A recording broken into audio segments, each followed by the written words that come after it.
Should I start?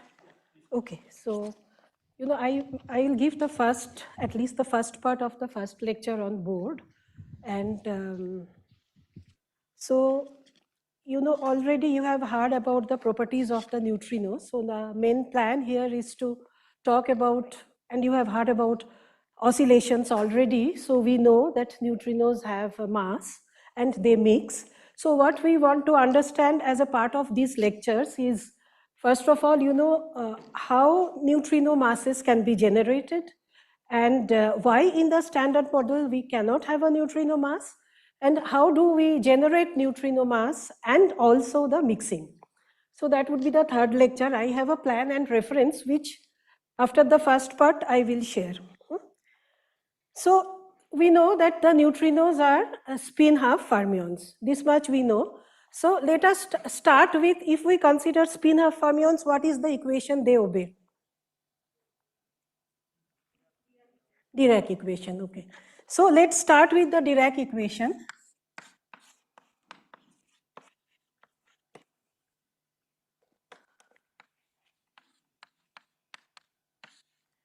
Okay, so this is the Lagrangian.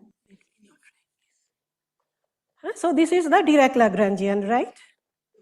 So this is the mass term, which is m psi bar psi.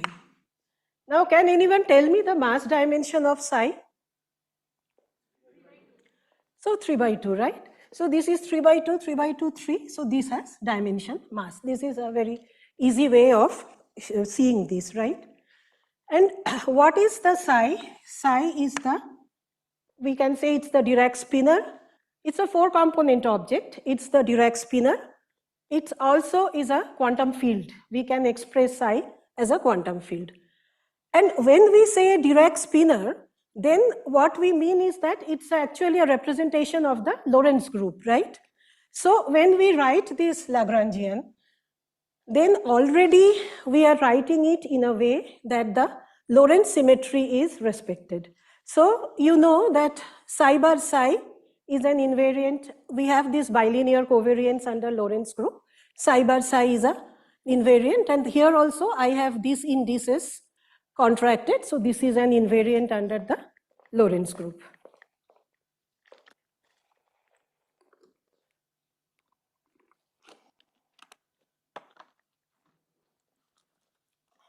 Now what is psi bar?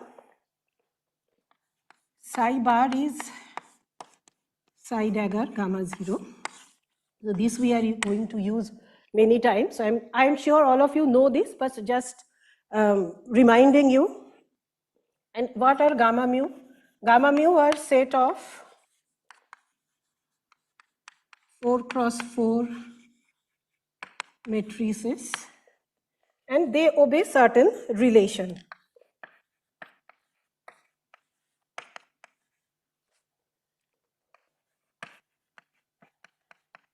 So I am using this convention.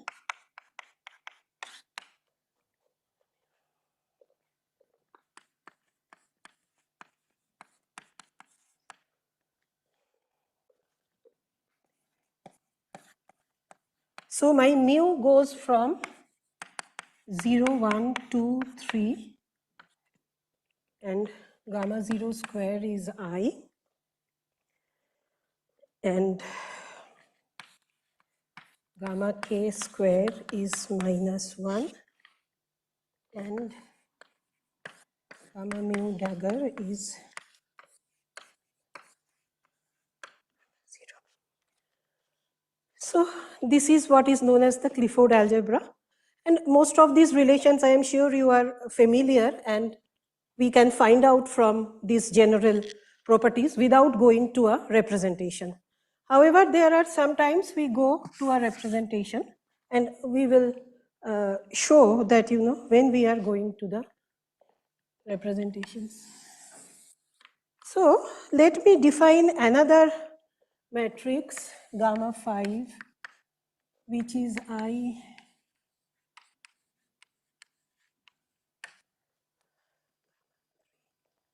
and with properties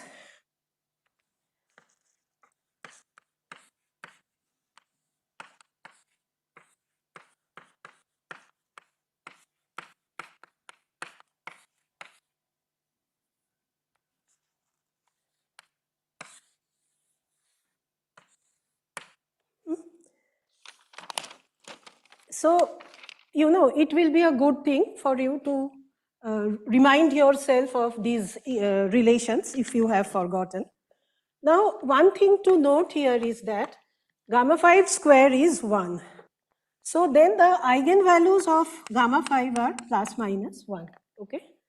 So let us define the states psi r and psi l, which are the eigenstates of gamma 5.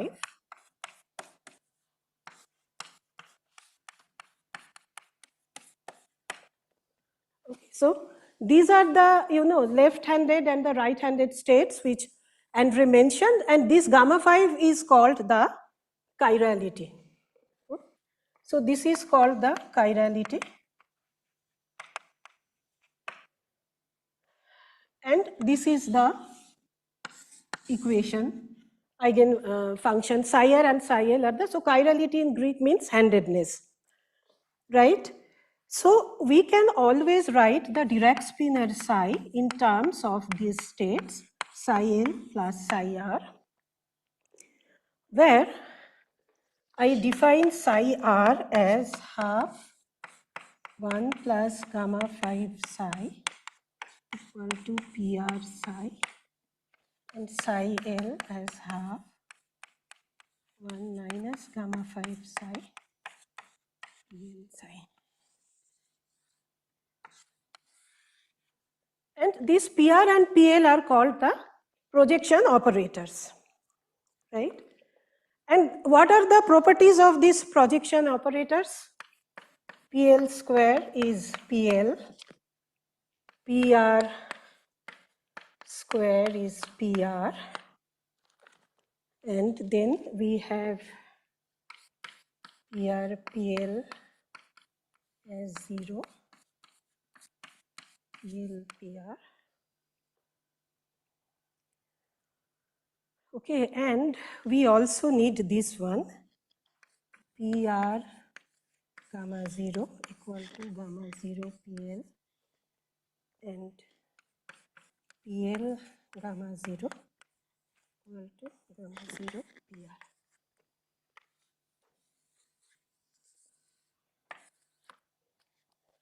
So it is easy to derive these equations because you know the properties of gamma mu, gamma nu and gamma 5 and gamma 0 because they are anti-commute. So if you pass a gamma 0 through gamma 5, it will change sign. So then PR goes to PL. That's what happens in this. So it's a good exercise that if you check these things yourself, or okay, so these are the equations which we are going to use a lot. So I want everyone to check these equations, and if you have any doubt, then please ask me. I am here for the full 2 weeks. And so now with this, let us consider the Dirac mass term.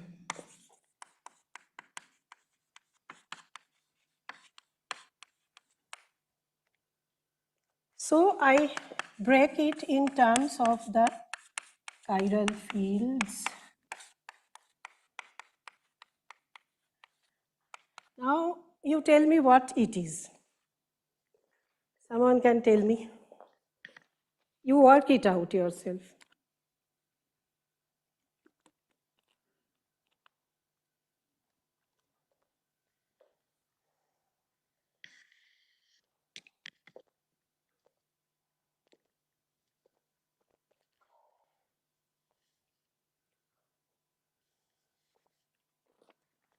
So I will just write first break.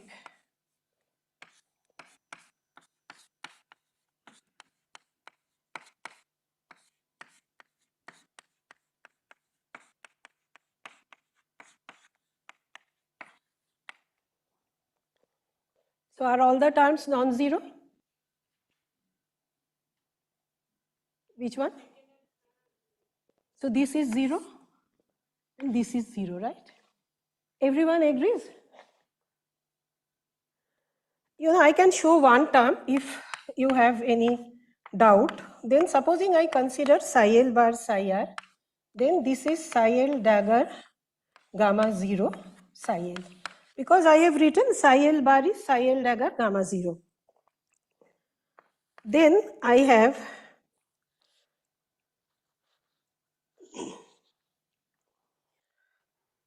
now if I write psi L bar, so this is psi L dagger gamma 0 psi L. So let me write this as PL psi L is PL psi, right? So then I can write this as PL psi dagger gamma 0. So then this is psi L psi dagger PL dagger gamma 0. Right? So psi L, first you consider psi L. Psi L is PL psi. That is my definition. Psi L is PL psi. So this is PL psi dagger gamma 0. Then this will be psi dagger PL dagger gamma 0. Then that is, so then this PL dagger gamma 0 will be gamma 0 PR. So then I have psi dagger gamma 0 PR. So I have psi bar PR. Right? So here psi L bar I can write as psi bar PR and psi L I can write as PL psi. So then I get as 0. So similarly you can show that this when they have the same chirality for the mass term they will be 0. So then what do we get? That is the important thing to remember, that if we remove this term and I have the M Dirac as, so the thing is that a mass term connects left and right handed states. Okay.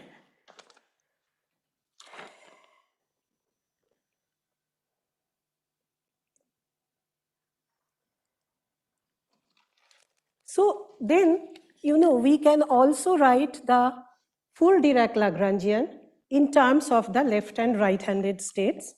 And this also I will just write and you can check, because this will give you some practice with the gamma algebra.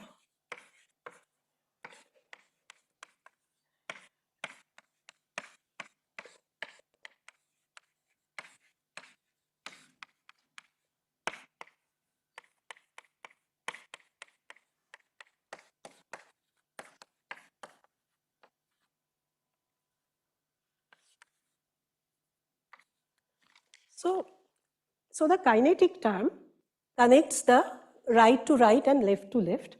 That's easy to understand because here we have a gamma mu. So here we don't have any gamma. So then we are getting left to right connected, and here we have a gamma mu. But this also you should check. So I am giving some checks, and it will be good if you check. If you have any doubt, then please ask.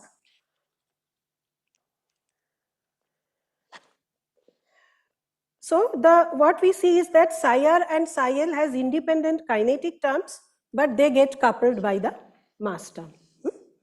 That is the thing. Now, in order to understand little more about these fields, so let me remove this part again. Everyone copied this?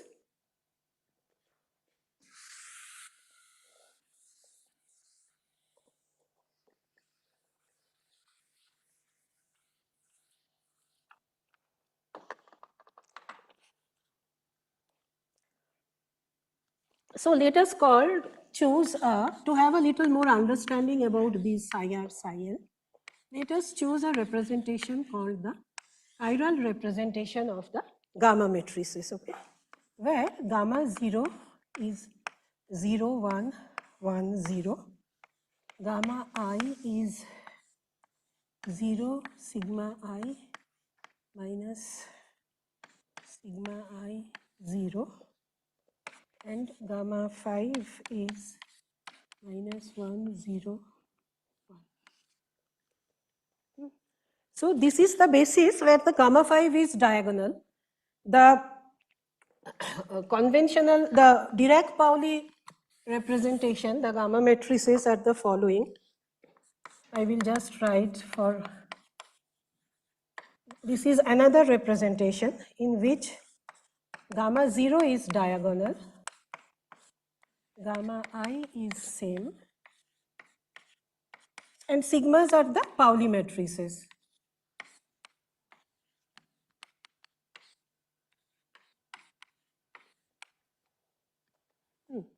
So this is the Dirac-Pauli. So we are using now the chiral representation.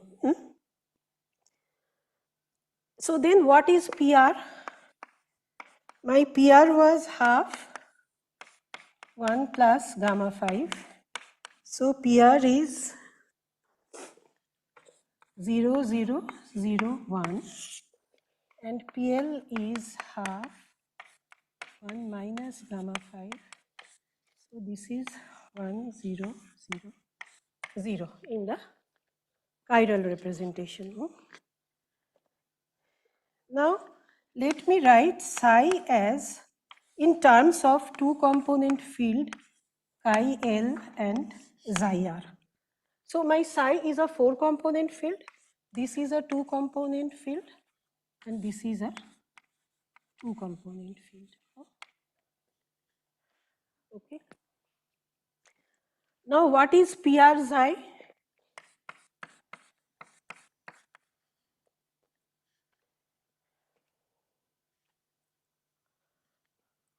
Very easy calculation, right?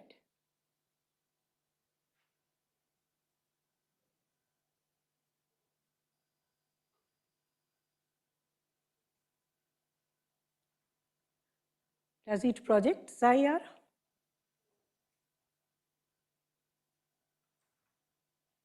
So just this, you multiply PR by PR psi. Anyone wants to tell?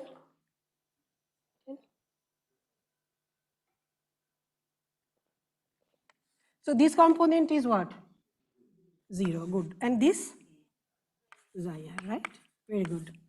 Similarly, PL psi is chi L 0. Right. So we can call this as psi r and this as psi L. So these chi L and xi r are actually called the wild spinors. And what are chi L and xi r? They form the irreducible representations of the Lorentz group. So one thing I want to tell you that it's if you really want to have a very good understanding, then it's a good thing that at least for this part, if you have a recap of the Lorentz group, I did a quick recap from Raymond because I'm an old timer, so we are reading these old books. So Raymond's book I really like because it's very short and it has a lightning review of what we need. But that is very good to understand the Lorentz group in order to have a better understanding of this. So what I say is that chi L transforms under Lorentz group as chi L prime x prime lambda L chi L x and psi r x prime equal to lambda r psi r x. And this is called the half zero representation of the Lorentz group, and this is called the zero half. So these are called the irreducible representation of Lorentz group. If you have forgotten about it, one good way to understand this is that the irreducible representation is because this left transforms with left and the right transforms as right. So they don't mix. So this is the kind of the way we can understand that it's an irreducible representation. When we consider the Dirac spinor, then the Dirac spinor transforms as half 0 plus 0 half representation of the Lorentz group. And if you see, if you write the Dirac equation in terms of L and R, you can write that the kinetic term is, it is this. If you write, then you see that the left and right is coupled. So this is what is known as the reducible representation of Lorentz group. But we don't want to get into this.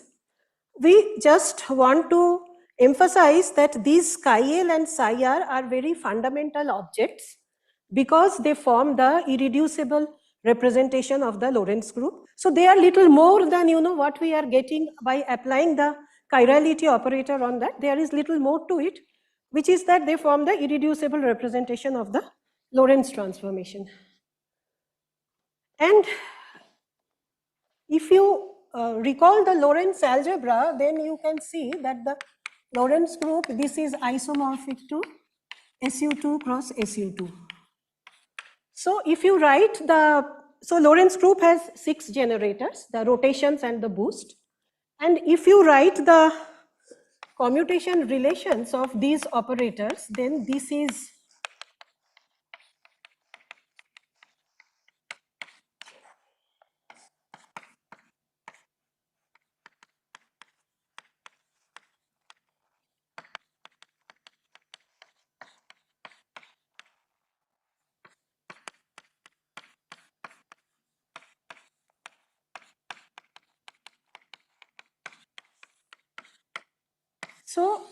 so this is like this J are the rotation operators and the K are the boost operators.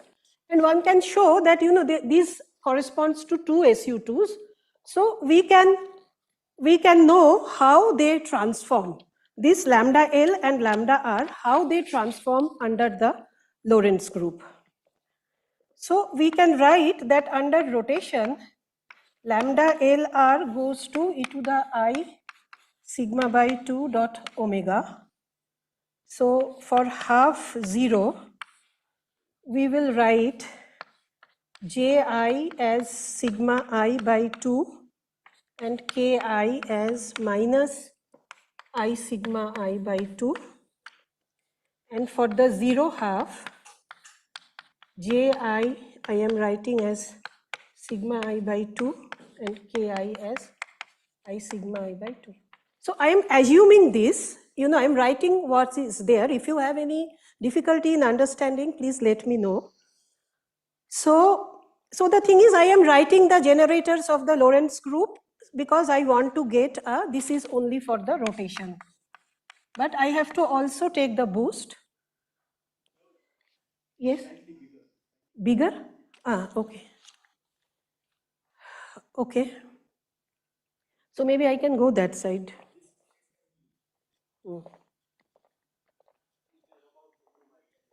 Yeah, I have seen it.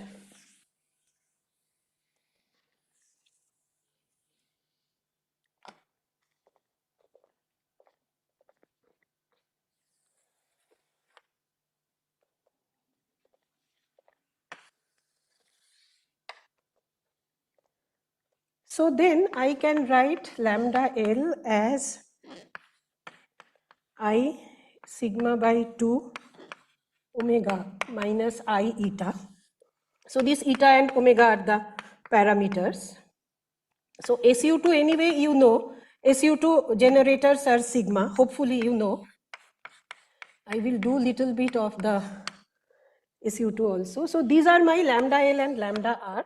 How lambda L and lambda R can be written in terms of the generators of the Lorentz group. So then I am saying that half 0 and 0 half are two different irreducible representations, right? Which means that there is no S such that lambda R equal to S lambda L S inverse. So these two are not equivalent. So I cannot find a matrix S which will take me from lambda R to lambda L. But In fact, they are related by lambda r is S, lambda L star S inverse, where S is minus I sigma 2. Okay. It's very easy to show this, that you take this I sigma 2 and you operate on lambda L, and you have to use the equation that sigma 2 sigma I star, this is the Pauli matrix, is minus sigma I. Right? So if you do S lambda L star S inverse, then you can show that you will get lambda R using this property. Okay, so this is also something, some algebra, which you can check and we can discuss. Now,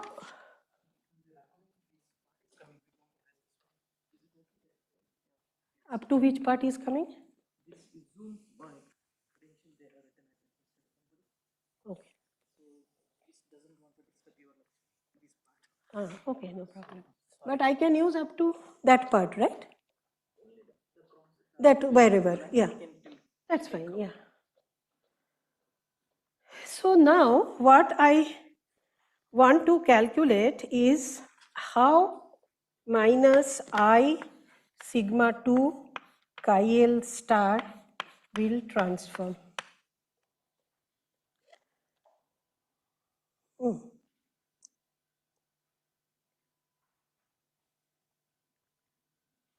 Just a second.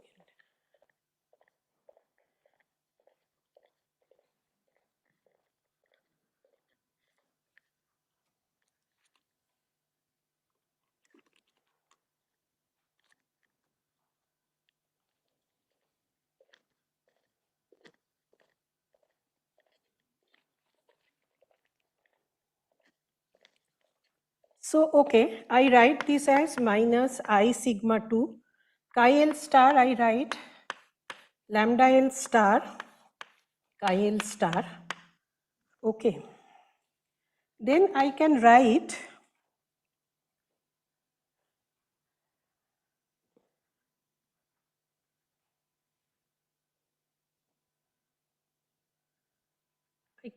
this as sigma 2 lambda L star. What have I written here?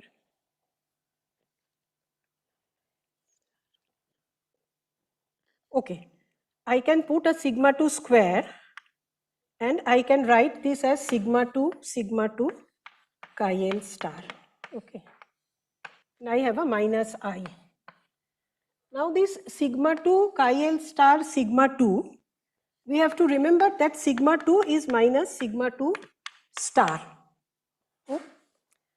So then from here I can get this as lambda r minus I sigma 2 chi L star.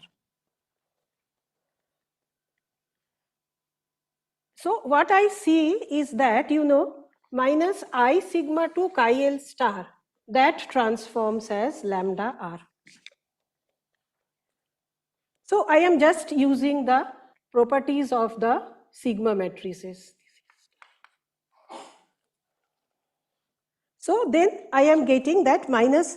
So then what happens is that, if I have a chi L transforming as half 0, I have another minus I sigma 2 chi L star, which transforms as 0 half, right?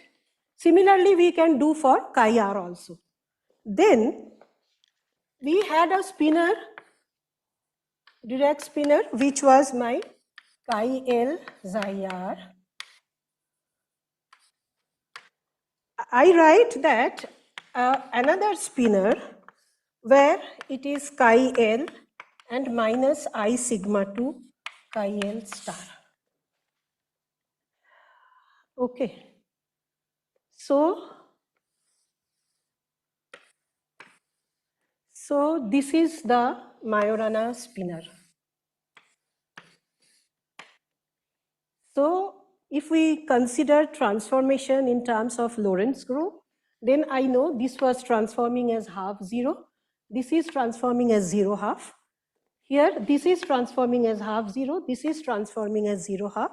But I don't need the left and the right-handed field. This is a 4-component field. I can use the chi-L, the transformation properties of I sigma to chi-L star, and I can write this Majorana spinor. Okay, so now I will go back to the usual way you have seen that, in terms of charge conjugate state. So let me go back to the charge conjugate state and see, I go back to that direction, that how it relates to this.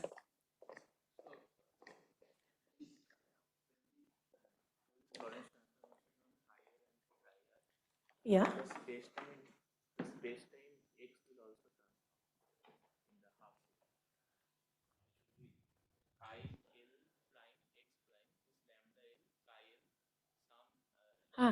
Yeah, but it's some Lorentz transform. I am just writing the half zero, 0 half part, yeah. See, you have to actually write the proper Lorentz transformation in terms of omega mu nu, sigma nu, and then you have to do.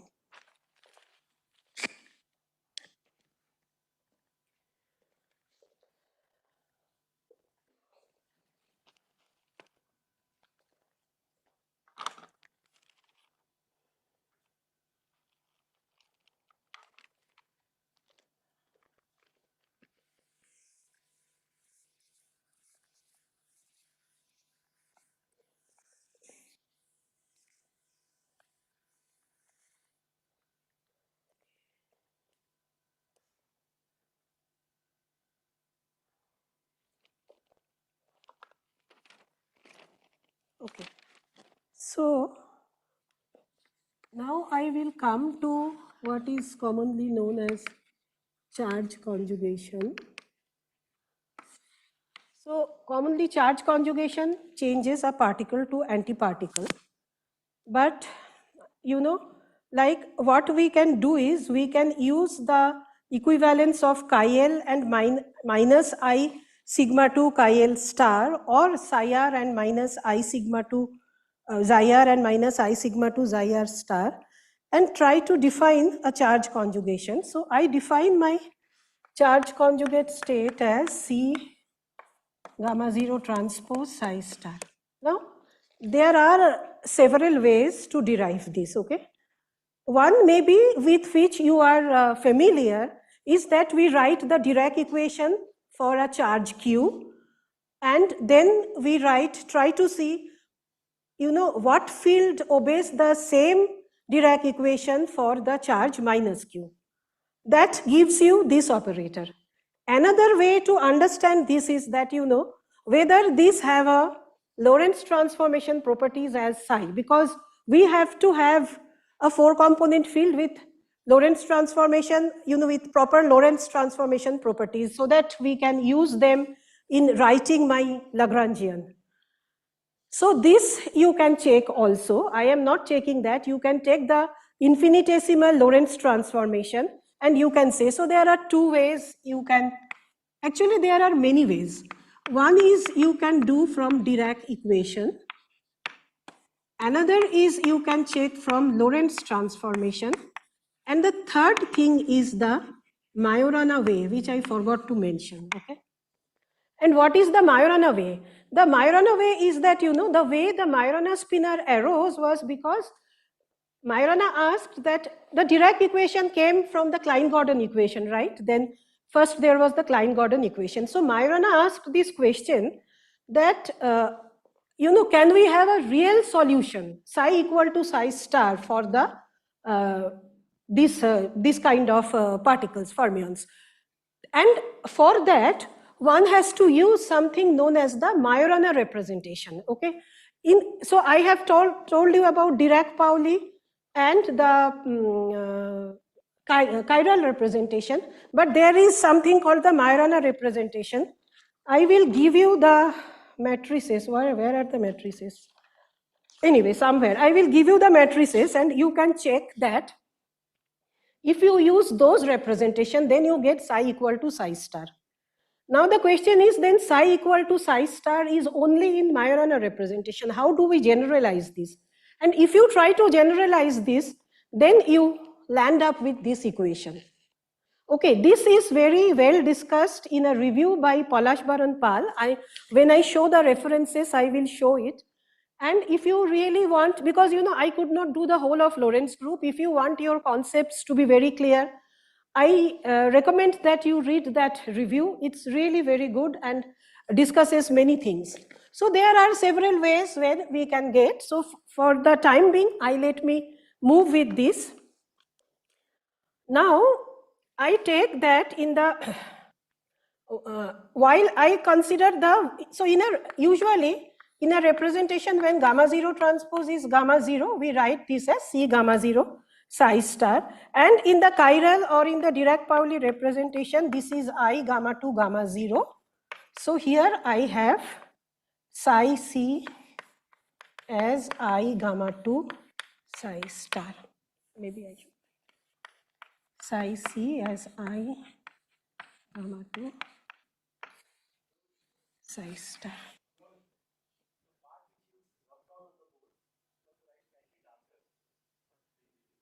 I see. Okay. Okay.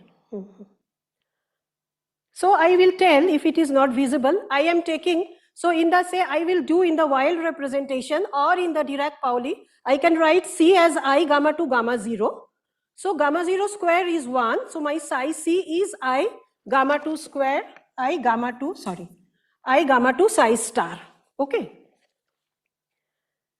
Now what are the properties of C? So I need the properties of C. So I think I can remove this part because the properties of C are needed many times.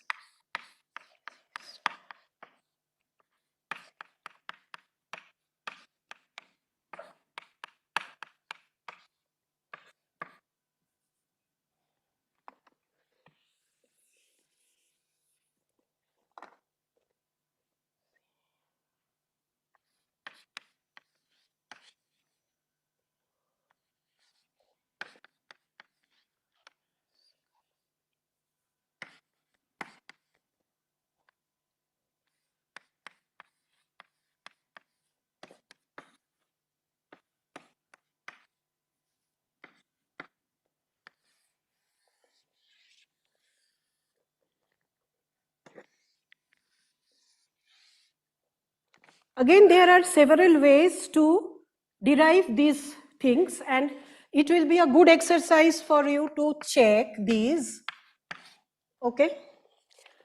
Now, the point is this, that you can ask me that do we have to choose a representation to get these properties?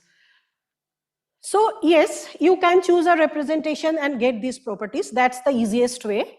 But as I told that, if you read this Palashpal's review, then he has shown that what are the properties you can also get in a representation independent way, considering the equivalence between different representations. So I think that's really very nice. And if you have not seen it before, then of course you should check from his review that, and it's not very difficult. Like I have done it. So I know that it's not very difficult and you can do it. So these are the properties of the charge conjugation operator that we will need.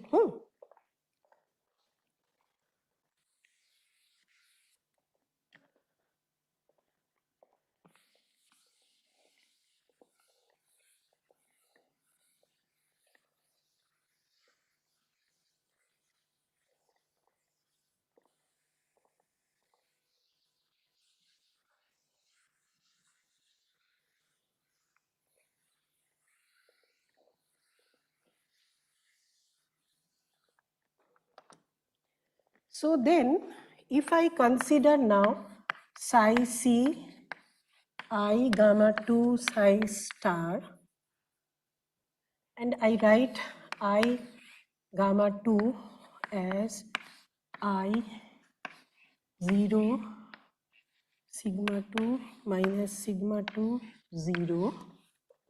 Then I get psi c as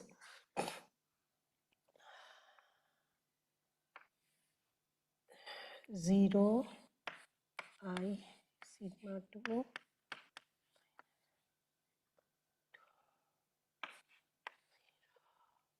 psi star, right? I take the psi as my Dirac, chi L xi r.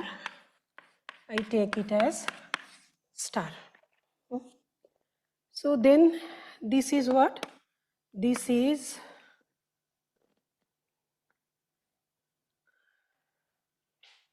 I sigma 2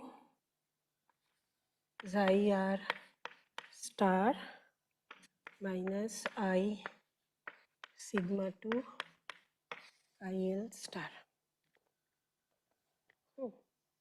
Then what is psi c of C? If I take the charge conjugate of that, then what is that? Can anyone tell me?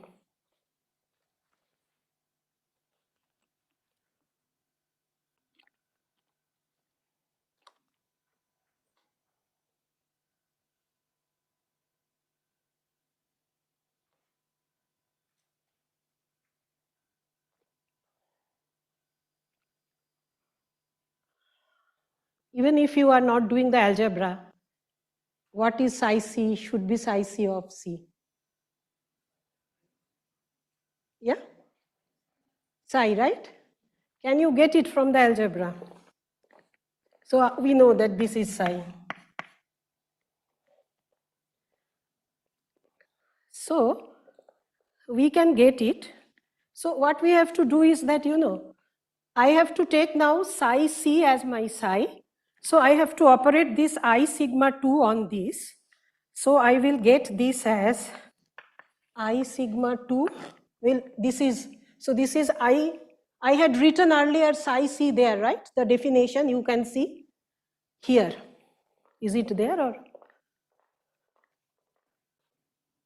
Oh, yeah, I had the psi there, not the psi c. Okay. But anyway, the psi c is here. I sigma 2 xi r star and minus I sigma 2 chi L star. So then I will have I sigma 2 minus I sigma 2 chi L star, and I will have I minus I sigma 2 xi r star. Okay, so this will give me chi L and xi r. So I am getting psi c and psi in terms of the two component fields. Okay? Sorry? Yeah. I gamma 2, this is I gamma 2 psi star. Then psi star is. There's an extra star in the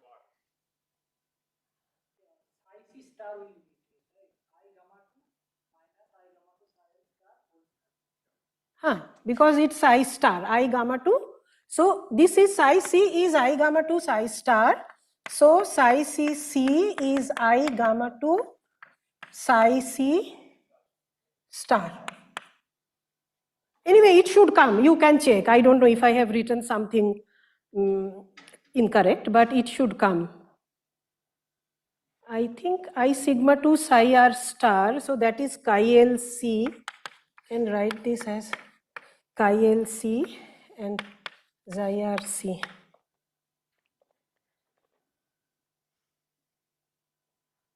Oh, I should have a star here. Correct. That's what. Yeah, that's correct. I have a star here. Sorry. Yeah, correct.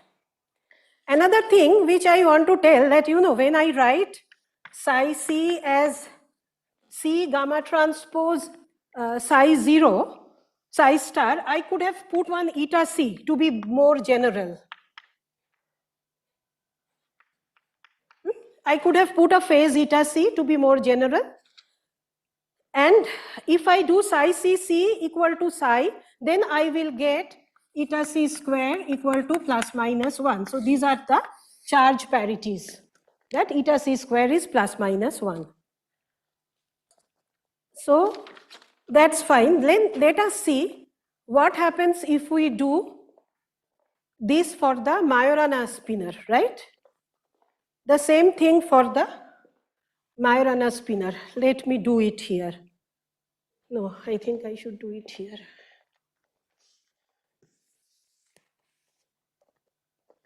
So Amol, I just finished this and I think then I can stop.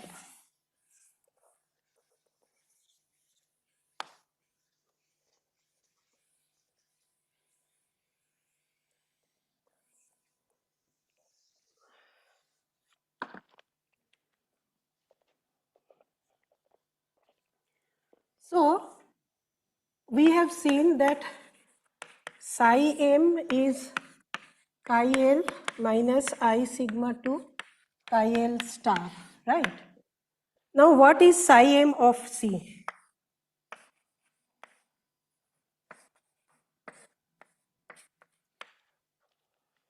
Can anyone tell me?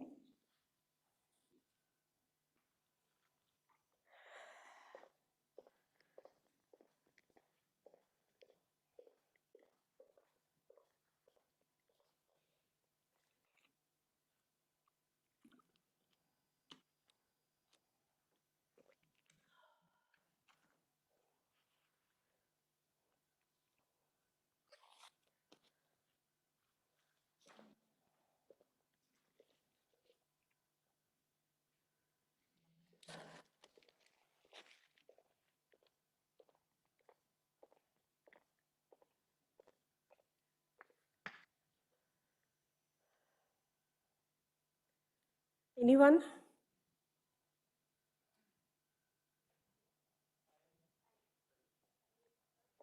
So I heard psi m. Anything else? Everyone agrees to this? Yes? I want little more. You know, I am so tired and I am still talking on the top of my voice. Who has fever? Who else has fever? So I just want to hear loud. No problem if you say wrong. I made a lot of mistakes when I was doing these calculations. So everyone agrees to this?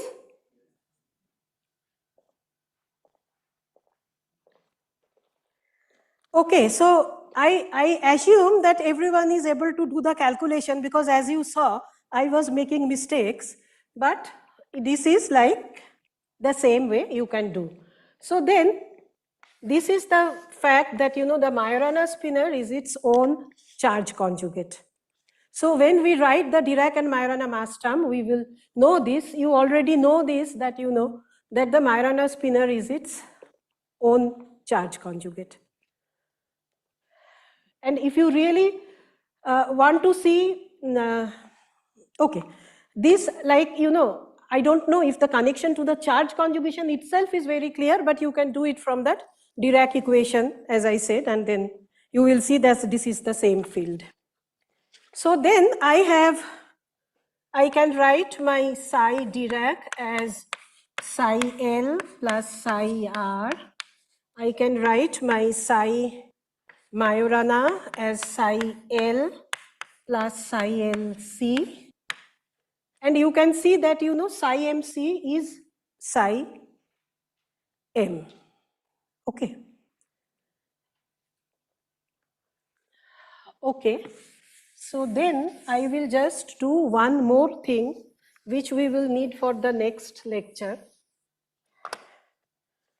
This is to calculate what is psi L C.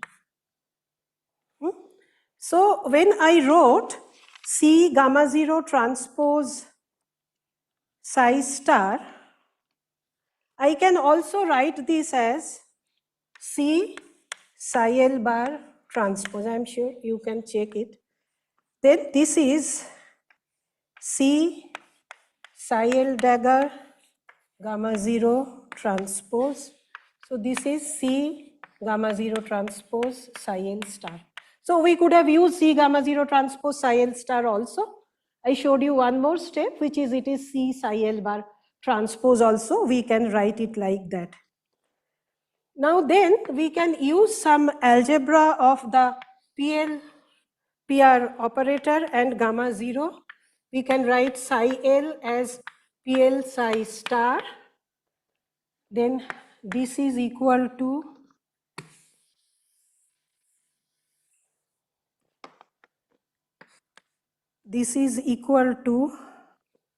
C gamma 0 transpose PL star psi star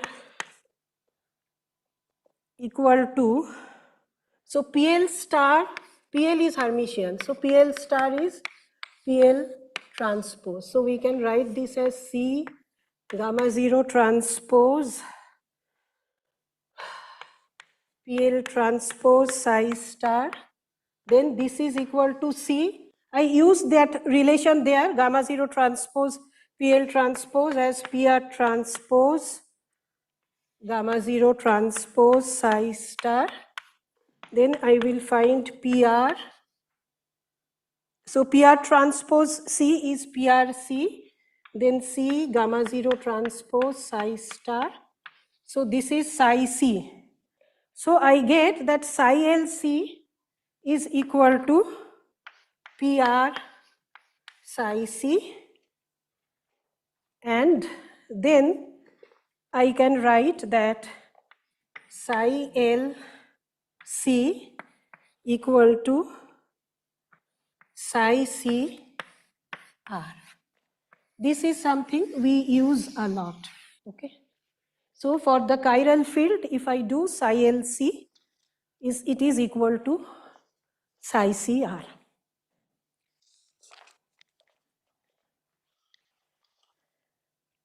Okay, I have just one step left, which is to write the Majorana Lagrangian.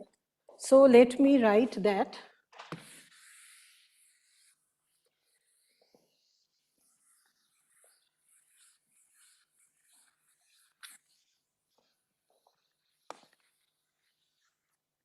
So if I write in terms of psi m, then my Majorana Lagrangian is half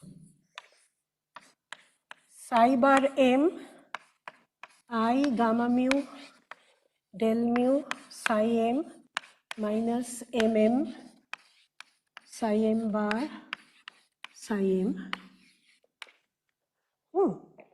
And then I can write it in terms of the left and right-handed fields as psi L C bar, sorry, no right, just the psi L and psi L C plus psi L bar I gamma mu del mu psi L minus m psi L bar psi L C minus m psi L C bar psi L. So this you can again check. Why do we have a factor of half? Because psi L and psi L C are not independent fields, right? They are coming from that same chi L and chi L star. And I said that, mass term connects left and right-handed fields. And I have shown you from the this Lorentz transformation that, when I had these two fields, one transforms as half 0, one transforms as 0 half. And I have shown now that, psi LC behaves as the right-handed field of psi C. So the mass term again is connecting a left and right-handed term. Now, one important exercise which I want you to do, which is that, you assume this, that gamma mu is 0, sigma mu bar 0, where sigma mu is 1 sigma and sigma bar mu is 1 minus sigma, and you express the Lagrangian, both Dirac and Majorana, in terms of two component fields. So that will give you an idea how do we write our fields in terms of those two component fields. Okay. So I told you a lot of exercise. I thought I will type all these, but somehow I couldn't make it. Last night I couldn't do it. But you can ask me and I will try to see if I can type them tomorrow. If I'm little better, I feel little better today. then I will do it. And if you have any doubt in any of these things, then you can please ask me. Okay, so Amol, I think I will stop here. So, any questions?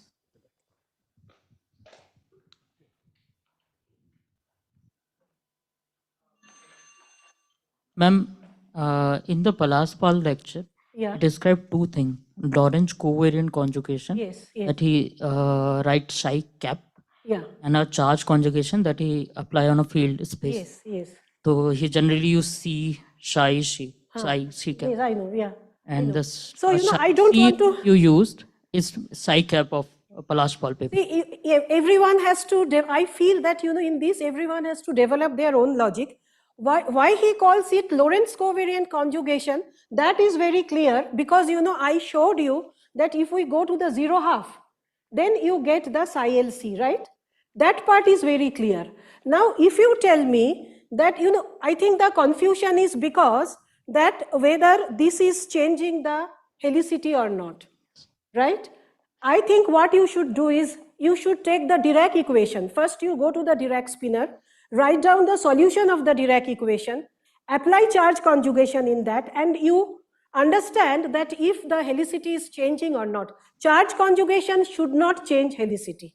Okay, I did not have time to get into that, but the thing to remember is that this psi L, it represents, I have fields. If I talk in terms of field language, then I have fields like, psi L and psi L dagger, which creates or annihilates negative helicity particle and positive helicity antiparticle. Similarly, you can have fields like psi R and psi R dagger. So it is the way you interpret. If you read Ahmedabad's neutrino physics review, then he calls that, particle antiparticle conjugation. He also calls it like that. So I feel that it's best is that you develop your logic. What I feel is that it's a good thing to write the Dirac spinors. So Dirac spinors are eigenstate of the Hamiltonian, they are eigenstate of the helicity. So we have 4 Dirac spinors. So we have, U plus, U minus, V plus, and V minus. So we have positive energy, positive helicity, negative helicity. You write down the solutions, apply charge conjugation, and you see if your helicity is changed or not. Then that will make it clear to you that the helicity does not change for charge conjugation. The way I understood this is like Lorentz covariant conjugation is just a definition, and the charge conjugation is operation on a field. I showed you how the Lorentz conjugation is coming, right? Because it's transforming under the half zero. So that way you can say it. Okay, thank you. Andrew, if you want to make any comment on that. Amol, you want to make any comment on that? No, no. This There is confusion because people use different notation. Yes. Just that when you say antiparticle, the antiparticle also has to satisfy the certain Lorentz. Yeah. So that's why I feel that it's always good to talk about the Lorentz transformation. So, and what I have seen is that, if I call the half zero and 0 half, then this is transforming as half zero and this is transforming as 0 half. Okay, I think it's time to stop for coffee. Let's thank Srubabati once more.